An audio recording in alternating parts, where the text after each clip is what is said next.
I loved him, you know. The past was the past, Julia. You of all people should know that by now. I know, but when I went into medical school I expected to save lives, not reawaken past relationships. I mean, I knew that being a doctor would be stressful, but this is not the sort of stress I expected. I know this is hard, but you have to tell him. He is your patient, which makes him your responsibility. I should quit smoking. All I'm doing is destroying my lungs. And for what? A few relaxing moments and a little instant gratification? That's what life is all about, a few peaceful moments and then, wham! Back to curing people of incurable diseases. Back to trying to balance a personal life as well. So what am I gonna do? Just waltz on in and say, "Hey John, how's it going? I haven't seen you in 20 years. How's life?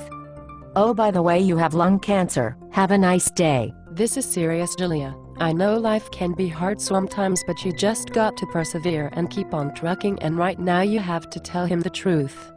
Well, that's real easy for you to say. You're not the one who has to hand your former boyfriend a death sentence. It's not like that. You know it's not like that. We did all the tests we could. We tried as best we could to come up with another prognosis to prove your theory wrong. We even did multiple MRIs, but it all came up the same. Those microscopic specks on his lungs that represent only 3 months to live. I really wish there was another way to break the bad news to him. Why can't it just be me? You know, if you keep on smoking those, you're going to end up in the same position he is. Why can't it just be me? He was a 3-sport varsity athlete, healthy as could be, never did anything to harm his body, yet here I am smoking my life away, while cancer eats away at his lungs as each minute passes by. There's nothing we can do. With cancer, it's luck of the draw, in a sick and twisted way. Why does life have to be so damn cruel? Because that's just the way life works. I remember I had a patient, way back in my first oncology rotation. He was on track to become one of the great cellists of our generation.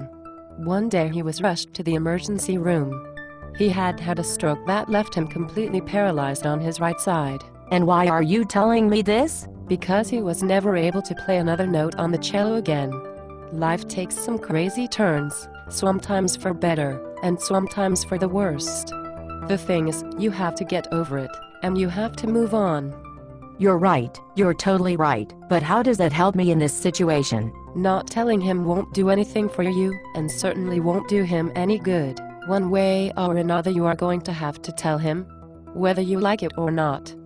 Okay, I'll tell him. Thank you for being such a good friend. It's my pleasure. Anything to help you out. Does this mean you're going to quit smoking? Come back to me on that one.